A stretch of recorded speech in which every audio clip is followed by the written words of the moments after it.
Welcome to the HBCU Stroll with the coach, yours truly, Johnny Football, as some of my friends call me, Cole. Today I got a special guest. And before I bring him on, I just got to say some things that we got to make sure that we love each other. And the guy I'm bringing on, he's bigger than to me than football. He's an idol of mine. He's a special friend of mine. And the reason why I say, growing up in the North, we didn't see black quarterbacks until I got a chance to see Grambling State play, and Doug Williams was the quarterback wearing number 12.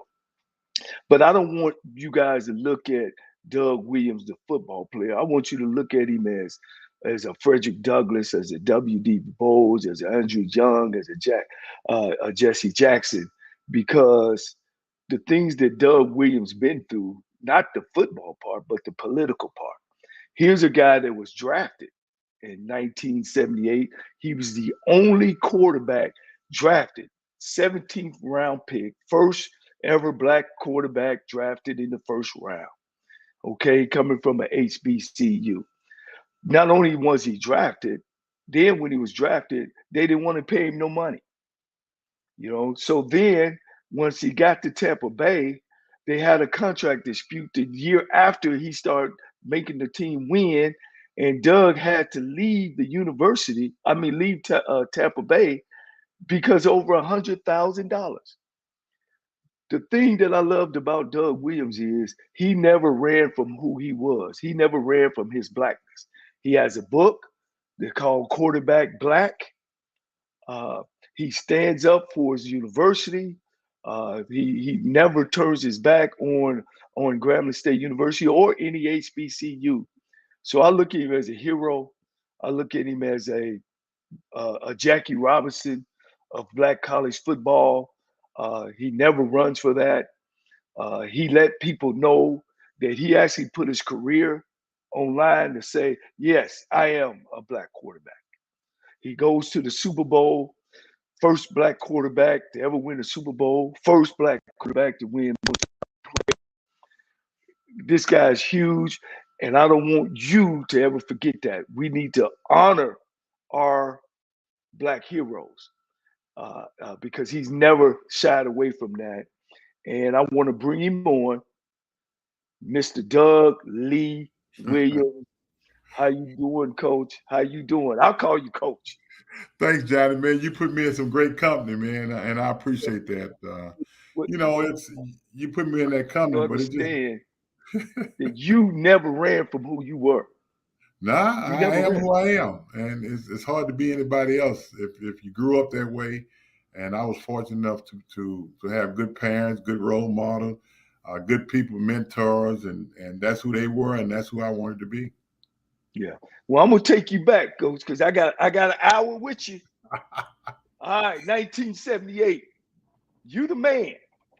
You get drafted in the first round. I know you said, "Whoa, boy, I'm about to make me some money. I'm about to buy mama house or whatever you wanted to buy."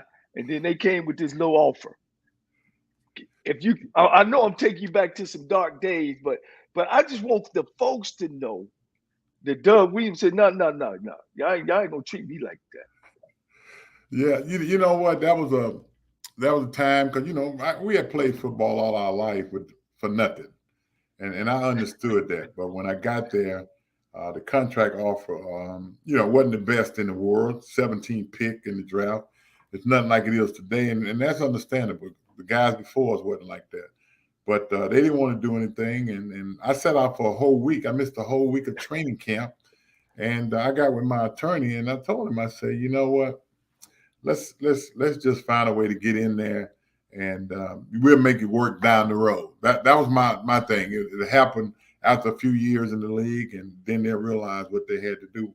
And I went in there, and I'm gonna say this today: if I was a 17 pick in the draft, and it's not a matter of comparing because guys like Jim Brown, they didn't make any money either back then. Right. But today's guy, if you 17 pick, you guaranteed at least $15 million, guaranteed, Yeah. regardless of what Yeah. happens. Uh, Right. this is funny, but it's also sad when I think about it. And a lot of time I sit around, I think about it, I laugh at it to keep from crying because it was what it is. Right, I made $20,000.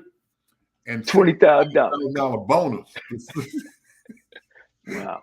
That was my bonus, and my first year's salary was $50,000. Wow. But when you look at it, but you're the quarterback, though, Coach. You're the quarterback. You ain't the coach. You ain't the tight end. You're the quarterback. But just imagine for a 5-year, $165,000 bonus. That's to cover 5 years. And I signed that, and I lived up to it, and I went out and gave them everything I had. That's what life was about. It was playing football, and 5 years, 3 playoffs, going to the championship game my second year, and all that. And after 5 years, they didn't want to come correct, so it was time for me to stand up and do what I had to do. I didn't care whether I played football after that. Yeah, but this is the part I like about Doug Williams. You let it known. This is racism. You didn't run away from that, Doug, and that's what we got to do today. That's why I'm saying that you're so special. That you wasn't about the money. No, you were about standing up for our race to say this is wrong, guys. But you were so good they couldn't do without you. Yeah, let me tell you what happened. My first game of my professional career in Tampa. I stood on the sideline doing the national anthem, and after the game was over with, we played New York Giants. After the game was over with, I had a reporter ask me what was going through my mind and what am I thinking about as the national anthem is playing and standing on the sideline. And I was as honest as the day is long. And I told him, I said, you know what? I was counting to see how many black coaches was on the other side. and let me tell you something. That's an honest answer. Straight answer. I don't know if this is a quarterback thing, Doug, but today, when I watch the USFL, now the XFL will start. When I watch the NFL, that's what I do. When when they get to that sideline, I want to. Yeah. And then I see them. I see some of the black guys got headsets, but ain't nobody saying nothing. The only one talking is the other guys on the other side. Yeah, but what happened after that? The next morning, the exact next morning, that Monday morning after the game, I walked in the complex and somebody said, Coach McKay was looking for you. I said, okay. So I went down. He said, come on, Dougie. Come on in my office, Dougie. He called me Dougie. They say if he put IE on your name, he likes you. So I figured, happening. So I walked in Coach's office, and the editor of the Tampa Bay Tribune was sitting in there. He said, Tom, I want to talk to you. I said, okay. So I sat down, and Tom said, look, he said, I want you to make it down here. Tampa. Now, you can't go no deeper south in Tampa. If you go any further, you're in the Gulf. Mm-hmm. And he said, you can't say what you said yesterday. I said, what did I say? He said, I had a reporter ask you, what was you thinking about?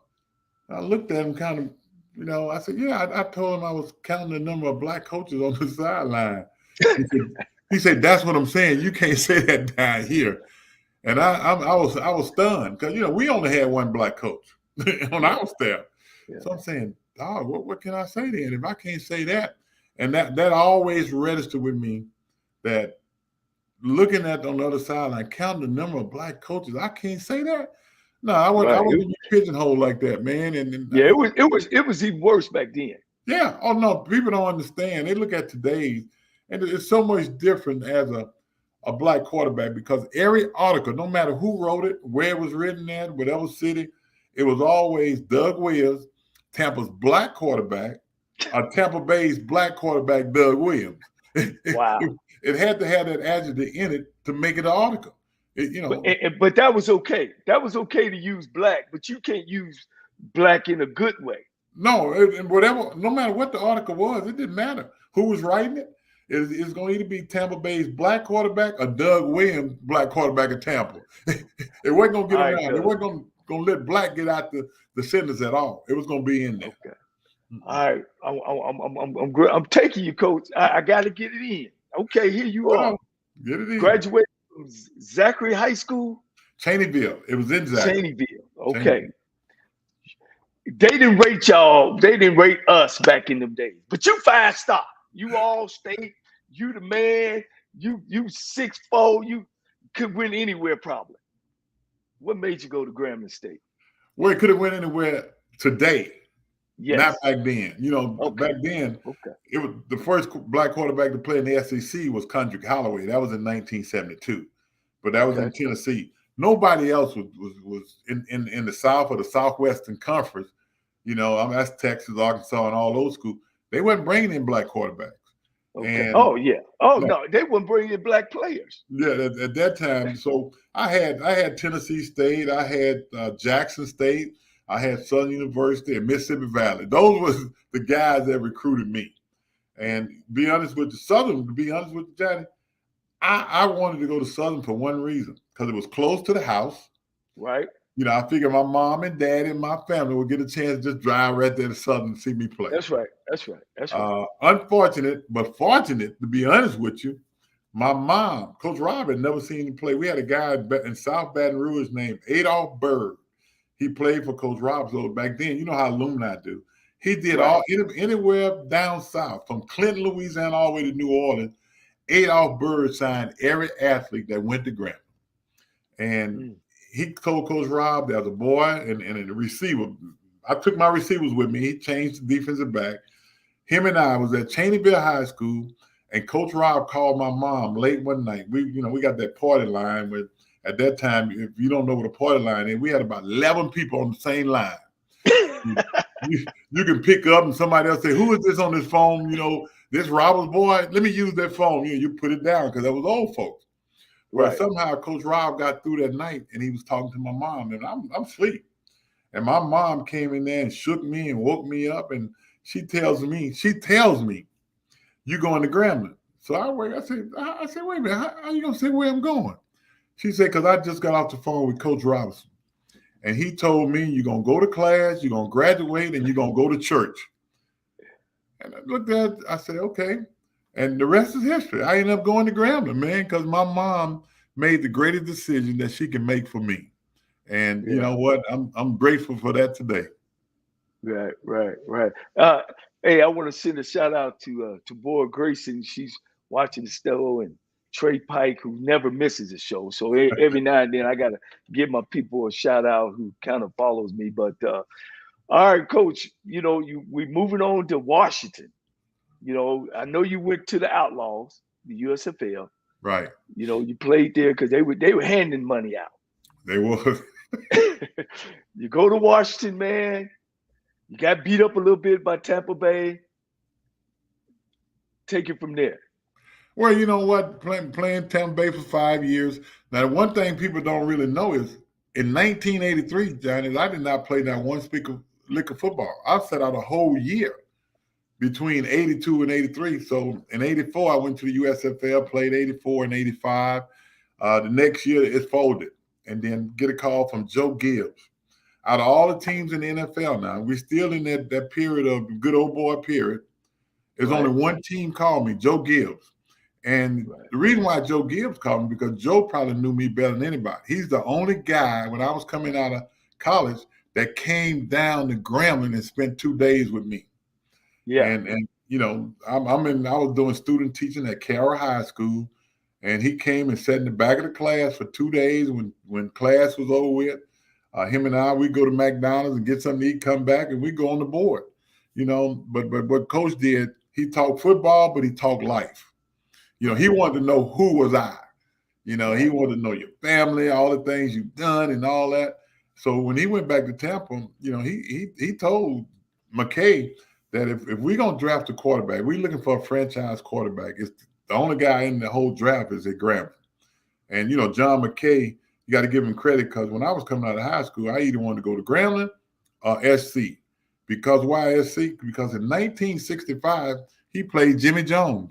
He was a black quarterback. He played Jimmy Jones. So that's why McKay was high. But lo and behold, when the U.S. going back to USFL, when it folded, Joe Gibbs is the only football coach in the NFL that gave me a call. He called me and he said, "Douglas," the only guy called me Douglas too. He said, "Douglas, I'm calling because I want to know, could you come to Washington to be the backup quarterback? Right, And right. I told him, I said, Coach, I can come and be any up you want me to be because I don't have a job. He started laughing. He said, okay, I'm going to let you talk to Bobby Belton. And I talked to Bobby Belton. And in 86, August 86, I went up to Carlisle, Pennsylvania and became the backup quarterback. And you know what? I got in some good practice that training camp because I didn't play but one game through one pass all of 86. Wow. But in practice and stuff, I had some receivers, you know, Clarence Vernan, CNN, Eric Yarber, Ricky Sanders. You know, we was on Yeah, the backup yeah, team, and every yeah. day, I know Ricky very well. I know yeah, him. we used You to know, we used to cut the defensive backs up every day, and they didn't understand that, you know. So it carried right. on into '87, and you know, became Jay Schrader was the starter, and he was in. He got hurt. I came in. We beat Philadelphia in a couple more games, so he gave Jay the job back. So I'm back up again. Come off the bench against Detroit. You know, we come from behind. We end up winning the game. He gave Jay the job back again. And the last game was against the Minnesota Vikings that season.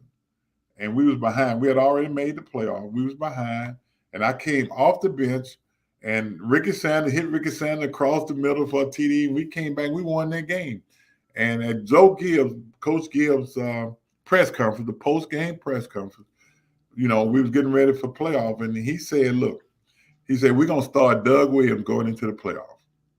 And he shocked me. I think he shocked all the players. But the offensive line was happy because you know what? They was Doug Williams fans. The offensive line wanted me all the time. But Joe Gibbs had to go with his gut and ended up with that. That was history after that, Johnny. I got two things. Real done. One, they said Doug Williams, the game of professional football. You change the game of professional football, how a quarterback looks. Professional football would still be living under a veil of prejudice, restricted by an unspoken premises that a black man does not have the mental faculty to fully master the quarterback position. People don't understand too, Doug. You was a scholar. You were good in school as well. They might not. Back then, they used to look at us as, oh man, his head is big, his lips is big, his nose is big. He certainly can't think. Well, you know but what? Now, You're right about that. You know, and being a quarterback, number one for me, they couldn't add anything else on me. They couldn't say athletic because I couldn't. I could move, but I wasn't no runner. I didn't know you could run that well. I can run pretty good in the what was the wing T? Yeah, no, I can run if I had to. but I was coach. Coach Robinson told me that hell, I don't want my quarterback running. I got a wing back and I got two running backs. Hell, that's who's gonna run the ball. I just want you to hand it to him, and hell, you drop back and you throw it. That's your job. And I took it like that. And if you're a quarterback, if you can't play from the pocket, I don't care who you are, you're in trouble because running you can only run for so long, Johnny. When you out there on that runway, it ain't easy out there on that runway. You get hit. I tell you, that's my philosophy. And I remember I was up in a bar talking to a defensive coordinator, and we were talking about Mike Vick. And I was like, man, Vic can play. I said, but he'll never win the Super Bowl. You can't. A quarterback is to deliver the ball. And I'm like you. I don't like running quarterbacks. Of course, you've seen the ones that when we played against each other, we're gonna get there. And we argued up and down. Right. Now, Vic went on to have a great career, but never won a Super Bowl. I think Fran Tarkenton maybe be the only quarterback to win a Super Bowl that ran the ball a little bit. Oh, Fran Tarkenton was 0-4 in the Super Bowl. Oh, okay. But then that serves my I know he win a couple times. No, the only guy that got close to that, and then he's not a runner. People look at Russell Wilson. Russell Wilson is not a runner. Right. Russell Wilson can throw the ball from the pocket. That's his job. Now, what he could do, he can escape. He can move and get the job done, but he's not a runner. And that's why he stays healthy, because he's not a runner. You know, look, Okay. Lamar Jackson is one of the most dynamic athletes of all time. All times. But he can't get him over the hump. Well, we coaching now. We're going to give this one more minute. They threw the ball too much in the playoffs.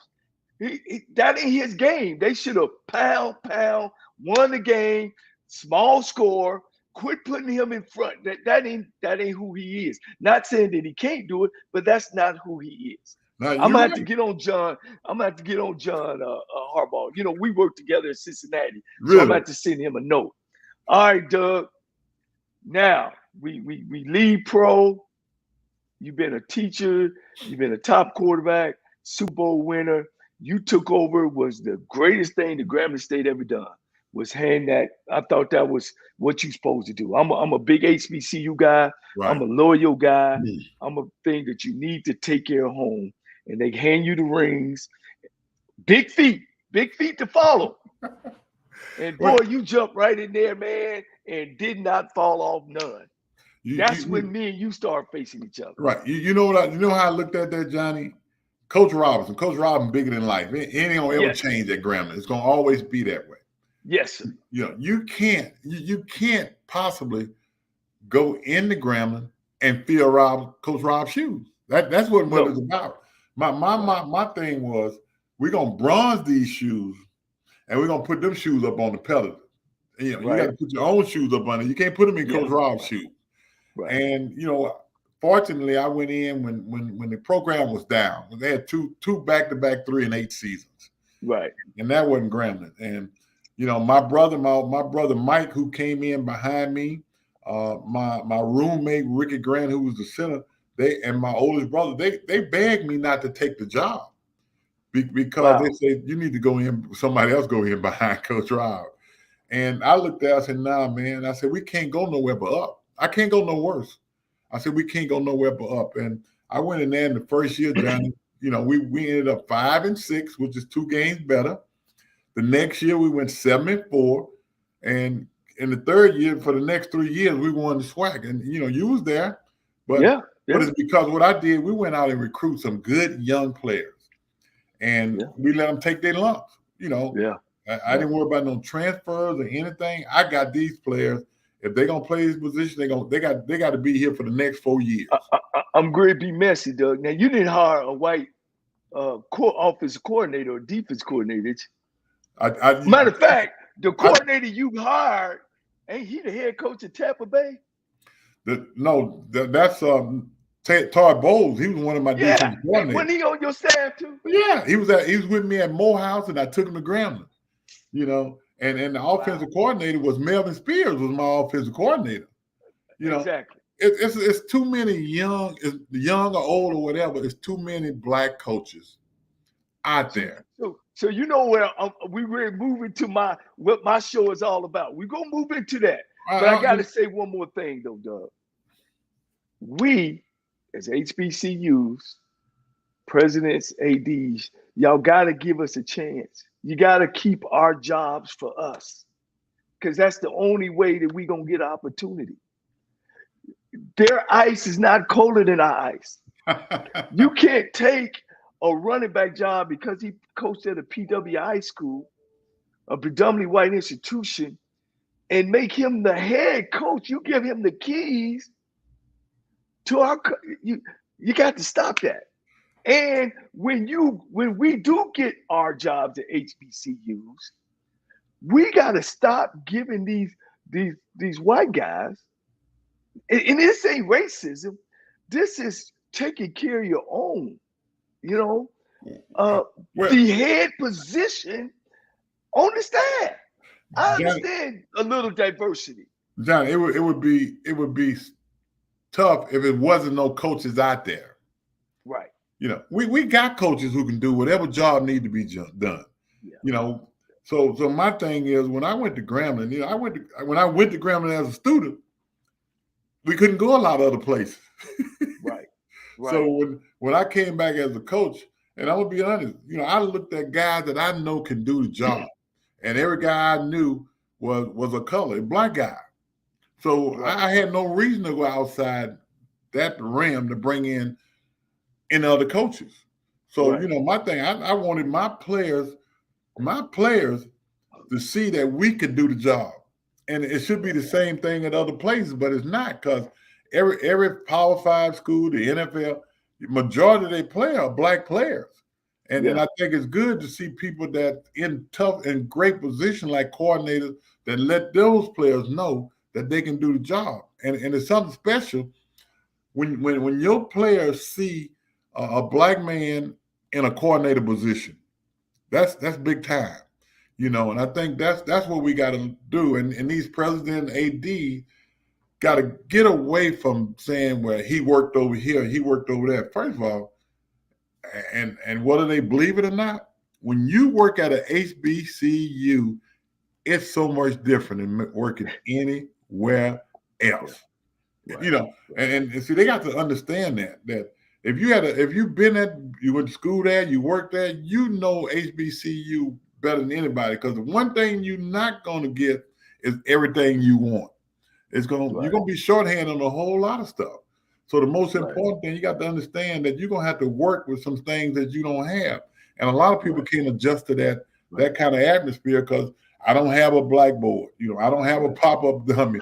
My practice field is bad. I practice. Let me tell you something. If our practice field was dirt, we would have some grass. We practice on sand every day. Our whole field was full of sand and a little sprinkle of grass here and there.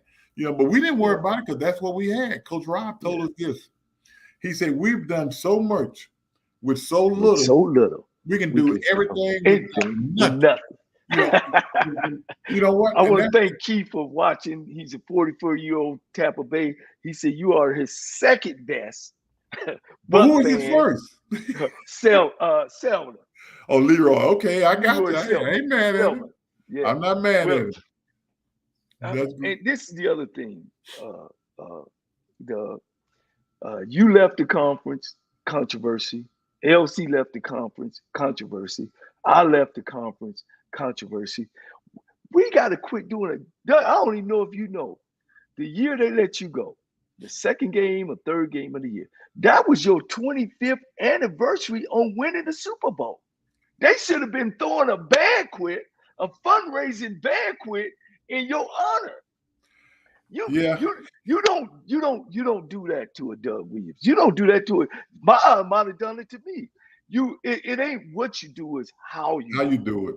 And it ain't personal. To me, when you do stuff like that, that's personal. I got to think about Grambling State. I got to think about Texas Southern. Let me wait till after the season. Let me sit down and make sure that Doug's all right and the university are. Because the university is going to go on forever. Doug Williams is just one life. The university is going to be here when Doug leaves, Texas Southern going to be there when Johnnie Cole leaves. But you don't win a championship like I've done. And the first one, Doug, in 54 years, the only one in the school history, and then let you go after a season. We better than that. We should be. Just like you guys got controversial with the women's the volleyball coach. That shouldn't happen. Stop fighting in the newspaper. That girl is a Gremlinite. Don't forget that. And I know it's about the students and having scholarships, but it's a better way. Give her a second chance. Johnny, but we talking football. We talking football, but we just hit the volleyball thing and what you just said. First of all, they say she cut the whole team, right? Right. And I don't know whether she cut the whole team or a few of the players and the rest of them quit. I don't know about that.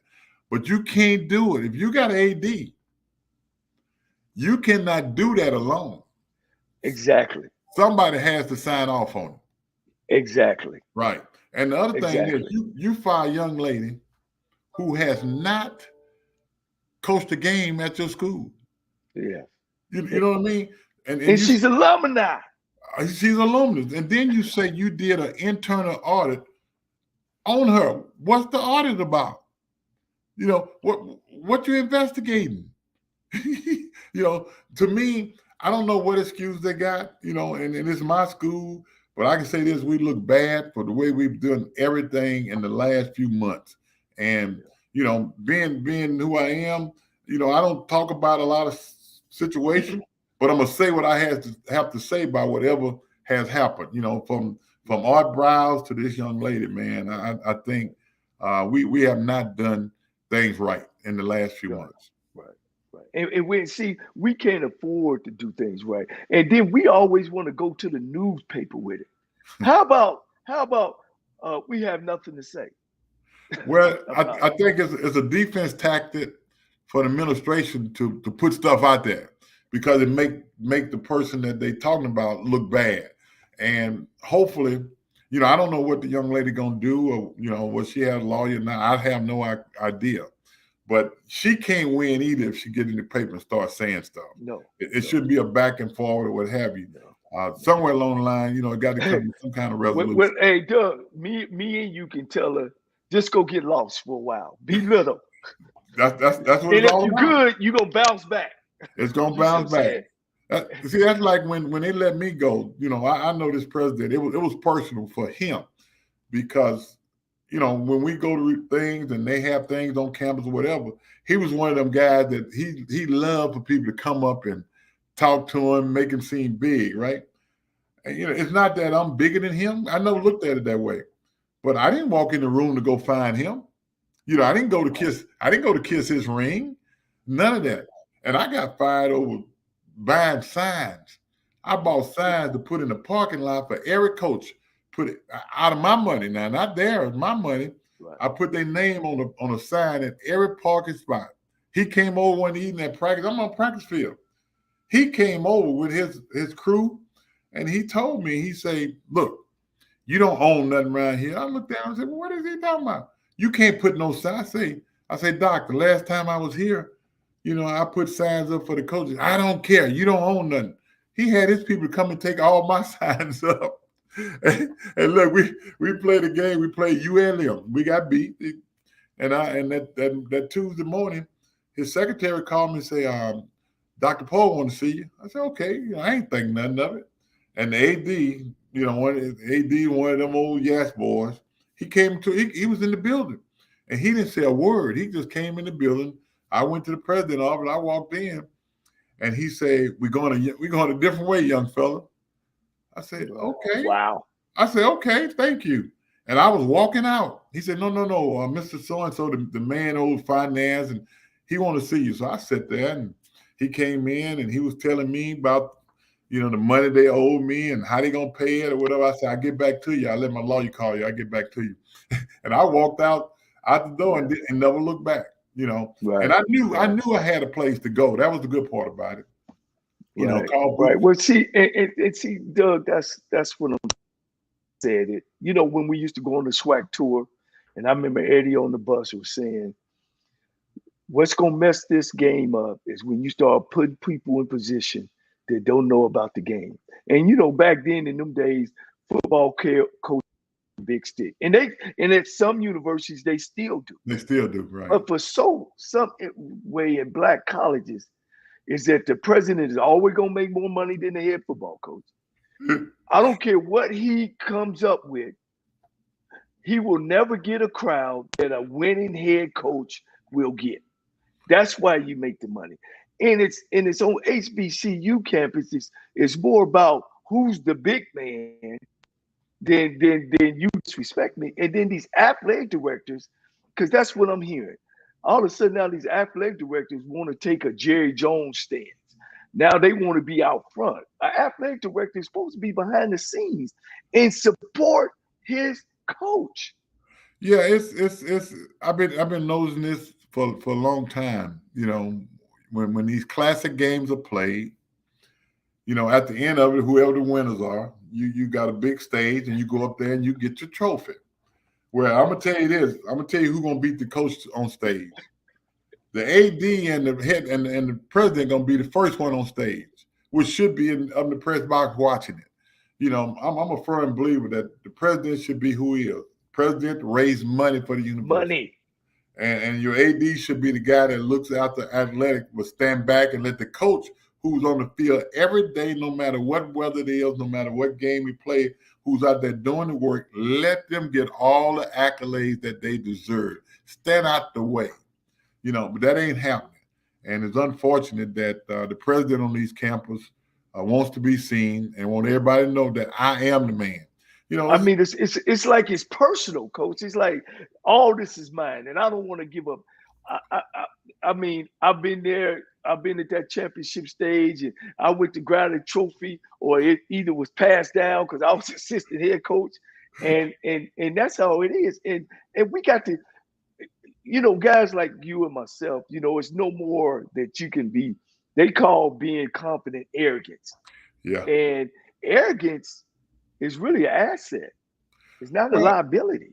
well, I mean, you the thing want about somebody in control of your program that as a head coach, you're supposed to be the expert of your, program. your what you do, whether it's football, whether it's basketball, volleyball, bowling, not the Well, AD. no, If you need the AD to tell you who to cut and who to recruit, he you're don't right. need you.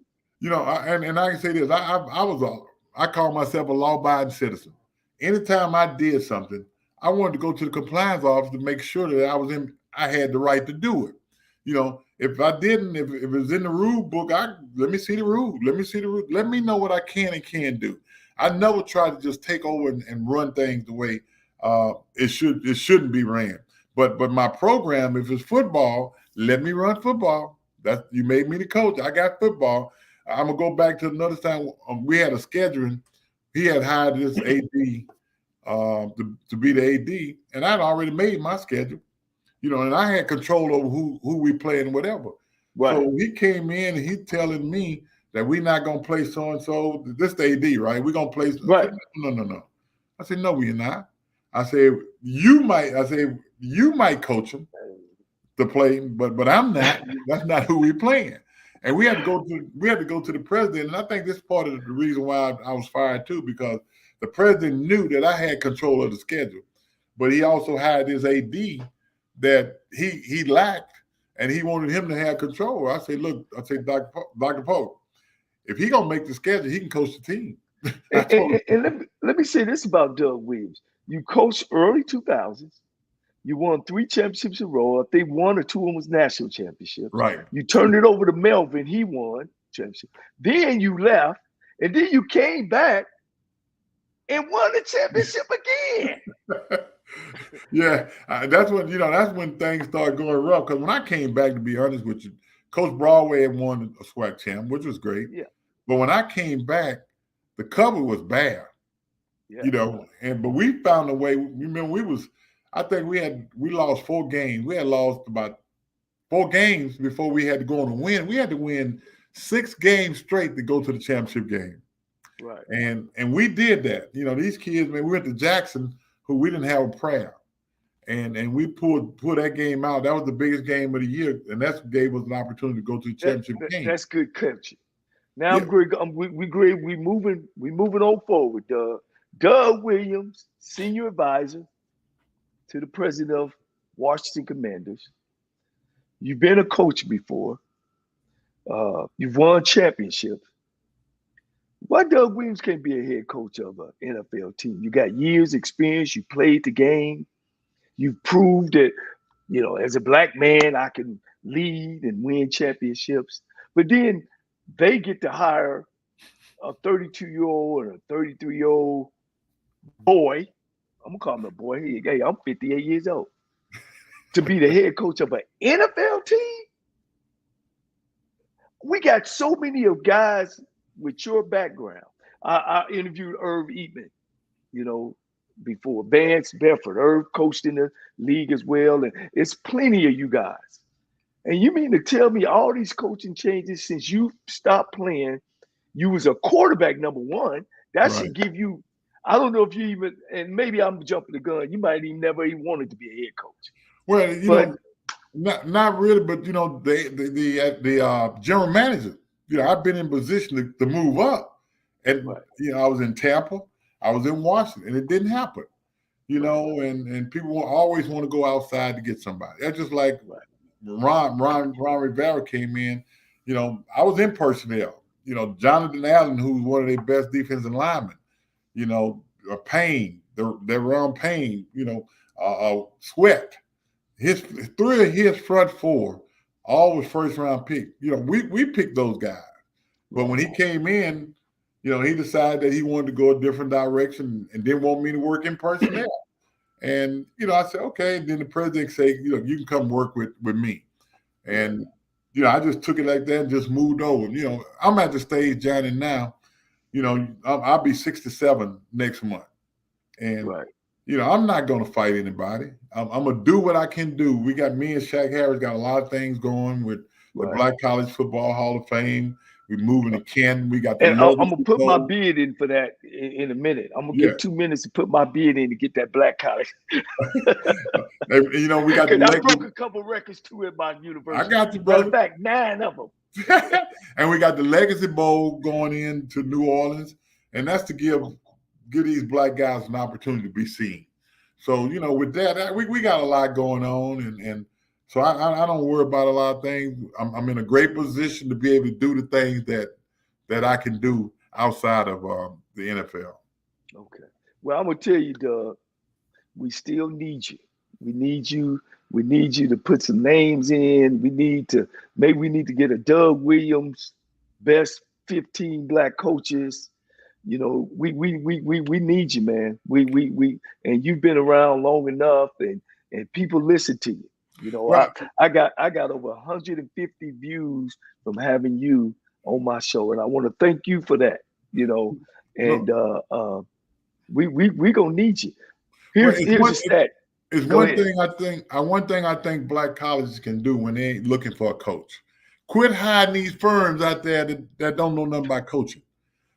My thing is if you put me, Shaq Harris, and maybe 1 or 2 other guys on a firm and say, hey, look, I'm looking for a black coach. Come up with 3 candidates. That's how you get your black coach. You can't go out to people that graduated from Power 5 here, to get a black coach to come in to coach at a historical black college. They don't understand that. That's what the president should do. Well, we gonna start our firm. Me, you, Shaq. I got a couple of more brothers that can get on that, and we can sit down and determine who they need to hire. No, ain't no question about that. But when they go outside a firm to get them some names, I look at the people that's been hired at some of these schools, and let me tell you this: I'm not gonna knock Deion. Deion, I'm gonna give him credit for one thing. He did coach high school. Give him credit, but no, he coached high school. Yeah, he was a coordinator, coach. Yeah, but let me tell you something. We're gonna give you some credit. Yeah, what Deion has what Deion has that a lot of people don't have, he got a lot of backing. Oh yeah. And he got namesake. He got namesake. Would allow him to recruit the guys that he has. Yes. But these schools are looking for a Deion. Let me tell you something. It ain't but one. It ain't number one. And that's the problem. That's the problem they're running into. Is trying to find that rather than find a good football coach. Do they know that Deion Sanders is like Muhammad Ali, Jesse Owens? It's only one of them, coach. That's what I said. Michael Jordan. Deion is one of the greatest athletes to ever put on some cleats. That's what they don't understand. I ain't gonna take nothing from Eddie George, but you know what? He ain't no Deion. No, sir. No, sir. You got to get a football coach, man, somebody who's done it, and hopefully his president will look at it from that standpoint and say, you know what, Jackson lucked up to get Deion. We didn't get him, but ain't but one out there. It ain't going to happen, Right. And so I'm just saying to them, don't be looking for Deion because you can't find it. That's like looking for Nemo. Let me throw a stat out to you, Doug. All right. 95% of all athletic directors in college, Division 1, 2, 3, they not only harness in the NFL, they not harness on Division 1A level. They not hiring black coaches on Division 2 level, and they show not harness on Division 3. 95% of the athletic directors in college football, in college athletics, are white. So that's a systemic problem. And of course, I want to bring awareness to it. But until some of them faces change, we always gonna be on struggling and trying to get into a sport that we dominate the major. We dominate track, we dominate football, we dominate basketball. Those are the three major sports in college football. But we pay state taxes, we pay federal taxes to fund these universities. And just like they went after Title IX and got the rights for women, they need to do the same thing for people of color. No, no, I agree, and it's unfortunate that's the way it is. And you know what though? Let's be honest. They trample on that, and because they don't care. Ain't nobody policing them. Right. So they're gonna do that as long as they can until is a way that we can find a way that you got to hire a minority in those positions. When it comes over, you got to give them a chance. That's just like NFL. But I gotta have Doug Williams. Yeah. You know what I mean? I gotta have Curtis Simon, who owns HBCU.go. I gotta have Charlie Neal. I gotta have Jay Walker. We gotta come together as black folks. Oh, ain't no question. We gotta help make a change. And I'm tired of talking to each other, Doug. You know what I mean? And my show is about letting folks know who Doug Williams is, not the guy just throw the ball. This man believes in blackness. He believes in who he is. And I just want to make sure that my folks who support me understand that. Well, we gotta love you, Doug. We gotta love you. We can't. Oh, when Doug says something, get off the negative. Ain't nobody living don't have something negative about themselves. Well, you know, think about it. If it's negative, I'm one thing I try not to do is talk negative about a university, but I'm gonna tell you the truth about it. You know, which I think they should do. I'm gonna give a good example. Morgan State just hired Damon Wilson, right? Which I thought is a great hire. Great hire. But the problem is, I put a call in to the president of Morgan State, right? And he never returned my call. He don't know what I was talking about. I might have been calling to say I got a guy who wants to donate $1 million to you. He don't know. Right. You know, I just wanted to ask him about what he was looking for in his coaching. After Tyrone Wheatley left him, you know, that's another one that want to be Deion Sanders. That ain't gonna happen, you know. But I was gonna ask him what was he looking for. But since he hired Damon Wilson, that's all right because Damon has done a great job at Bowie State. At Bowie State. Yeah, and he deserved that opportunity. Bowie State produced some good coaches. They also produced the Henry Frazier. So it's some good coaches coming. Matter of fact, we just hired his offensive coordinator to be that guy that the NFL said you got to come in, young guy, let him learn. We just had Tyree Reed to be that. Yeah, but no, man, I'm all about HBCUs now. I don't care what school it is. You know, I love Grambling to death, but if it's a problem, is there something going on at HBCU that I feel like shouldn't be going on, I'm gonna say what I got to say. Yeah. And people gonna listen to you, Doug. Really, people gonna listen to you because when that TSU job open up, I'm gonna have to have you go give me a call, Coach. I need to get back over there. You know what, Johnny? let me say this, and this is not blowing your horn, but you and your brother, man, I say this all the time, is probably two of the best coaches that I face, and I see. You know, the way y'all play football is the way it should be played, and it was great playing against you all. There's no reason at all that you should not be an offensive coordinator at least at one of these schools.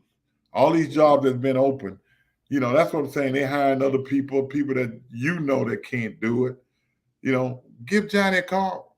You know, and if I can help, believe me, if I can help you get in anywhere, you know, I don't mind calling the head coach. I think that's who you got to call. But you know, a lot of them already know they're gonna get the job. They got who they wanted. You know, I look at who I forgot who it was. I gave him a call to try to get somebody in. Oh, up at Alabama State, Eddie Robinson. You know, I called him. I said, Eddie, you got all your guys? Because you know, I know some guys. Yeah. Some guys can go out there and help him. You know. Yeah. Oh, yeah. How do I connect with it? Well, man, I tell you, man, you know, I still got the fire in my belly, but you know, I think I found a niche, you know, to express the unfairness that's what's happening to us all over America. Right. You know, it's no way that your constituents or your people is 75% of the athletes are black. You know, and I hate to say it, but it looks like the cotton field. you know. And then you look at the big house, and everybody is Caucasians, and it's just not right. Yeah. And it's not right economically.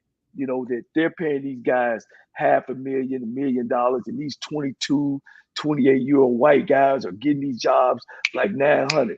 None of them ever played the game. None of them, when they did play, they wasn't around. And you got black guys who, have been through it, have done everything that you have. And did Clean it up, right. And have done cut your right. hair, Right. get on the board, network, go to camps. I've been to Frisco. I've been to Chicago twice. I've been to the Dallas Cowboys twice. Jerry Jones Cowboy twice. Still, of course, I'm clean cut. I coach a good program, and I'm just saying it still ain't enough. It still ain't enough. No, But until I think we you're right. change some of these faces, You know, it's gonna Johnny, be tough. in the NFL, I look at these staff, right? Right now, coaching staff now is 24 guys at least. Yeah, Right. you got coaching staff 24, 25 guys. Right. And I look at and see how many minority we got over there. Right. And if you got 2 or 3 guys, black guys on your staff, that ain't right. That ain't right. That ain't right. And I'm not just talking about other people's staff. I'm talking about our staff, even in Washington. I look at our staff. I still don't think the proportion is what it should be. Right. But right. when you're not in control of that, it's left up to the head coach. And if the head coach got a good heart, a good mind, he would do whatever he could to make that what it was. A lot of these guys got jobs because the head coach or whoever knows the guy. And sometimes you got to get out your comfort zone. You might not know a guy, but you got to give somebody else an opportunity to do the job.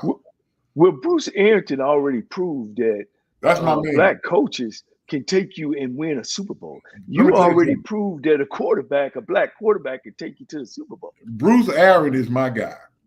Anytime you hire your defense, offense, special team, and your assistant head coach, every last one of men of color. Wow.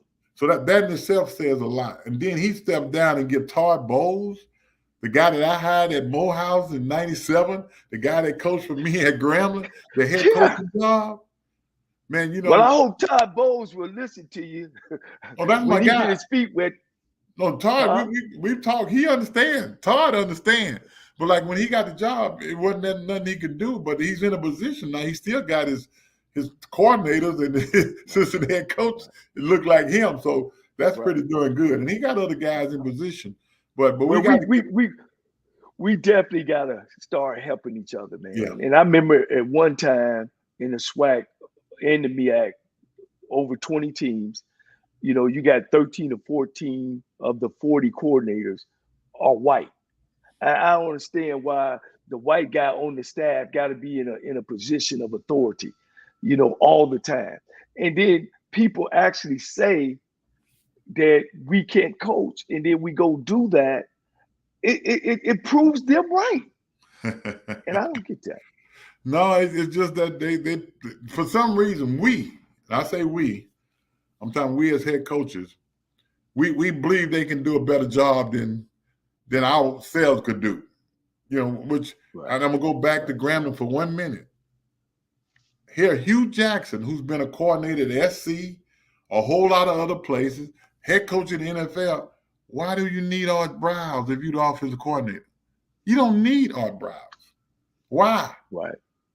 See, go out and get a young guy to make him a quarterback coach. Teach him how to be coordinator. Right. You? Right. You know what I mean? Right. I guess you go get Art Browse because I got to play Deion. Art Browse ain't going to be no better than nobody else playing against Deion because at the end of the day, let's be honest, it's about the horses. Right. Coach, last mark, man, it went so fast. We was enjoying ourselves. Your final remarks? Man, I'm glad to do this, man. Anything you're doing or anybody who has HBCUs at heart, if I can be a help, man, look, call me, and I'm going to do everything I possibly can. I'm just glad that you had me on this morning. Well, thank you. And Doug, I broke 8 school records.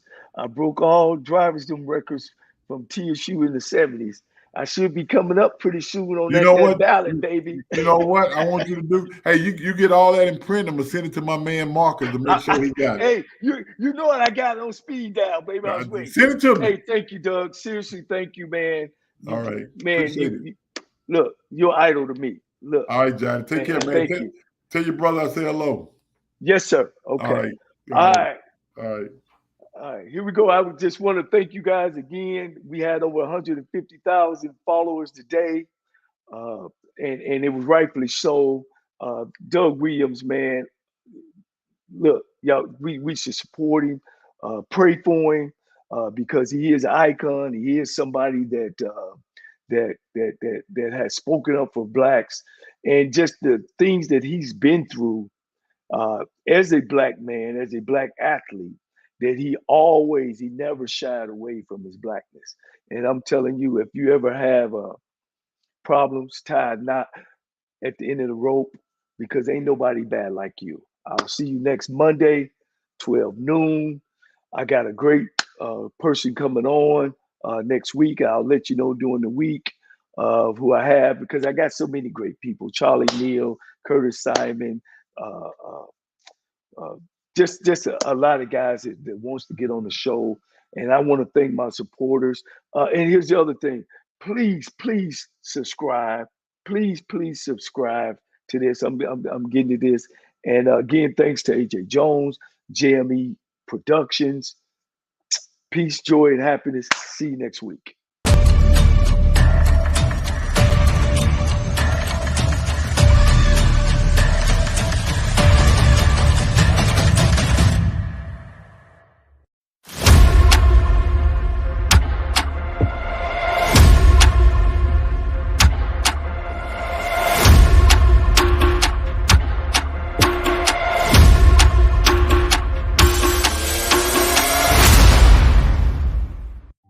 Wilkes with what you need to know. Today is Monday, July 11th, 2022. Number 1, Women's March protests to protect a woman's right to choose took place in cities around America Saturday, including in front of the White House. This followed President Biden's signing of an executive order Friday morning to expand access to abortion medication and emergency contraception, as evidenced by protesters who tied themselves to the front gates of the White House. The presidential order was not enough. Number 2, new polling indicates a shift in 2 of the country's major races in the state of Georgia, for the U.S. Senate and the governor's office. A Quinnipiac University survey shows that incumbent Democratic Senator Raphael Warnock has a double-digit lead over Republican nominee Herschel Walker. Reverend Warnock now leads Walker 54 to 44%. In addition to earlier allegations of domestic abuse made by his ex-wife, a more recent downturn in Walker's popularity has to do with reports of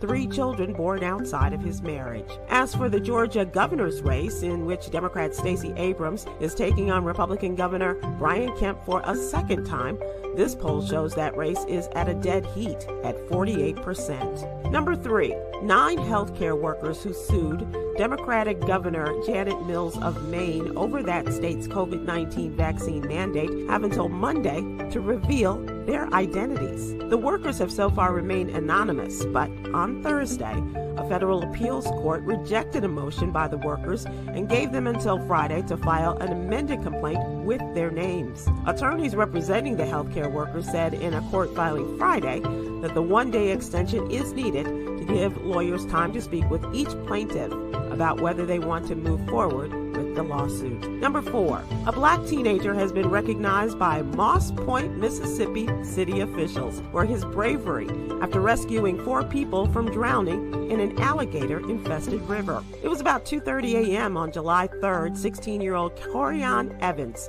saw a car drive off a highway boat launch and into the Pascagoula River. Evans and one of his buddies, KJ Bradley, jumped in the river and helped the teenage girls and a police officer get out of that water. Number 5, The ongoing soap opera of Elon Musk's plan to buy Twitter has made an about face. The richest and most eccentric businessman announced he's dropping his offer to buy the social media giant for $44 billion. Despite the hoops Musk has put Twitter execs through, they're pushing back and state if necessary, they will take legal action against him. It's not lost on Wall Street that Twitter stock fell almost $20 per share Friday, pointing out this could all be a part of Musk's plan to reduce his official offer price of $54.20 per share.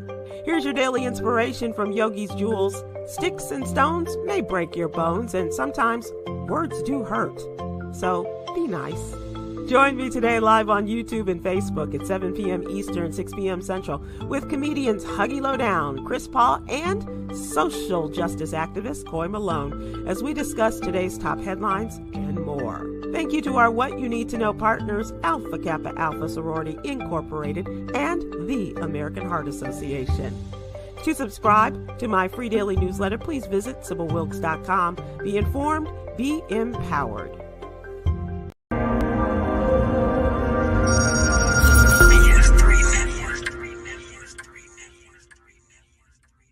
BS3 Network, changing the way you watch TV.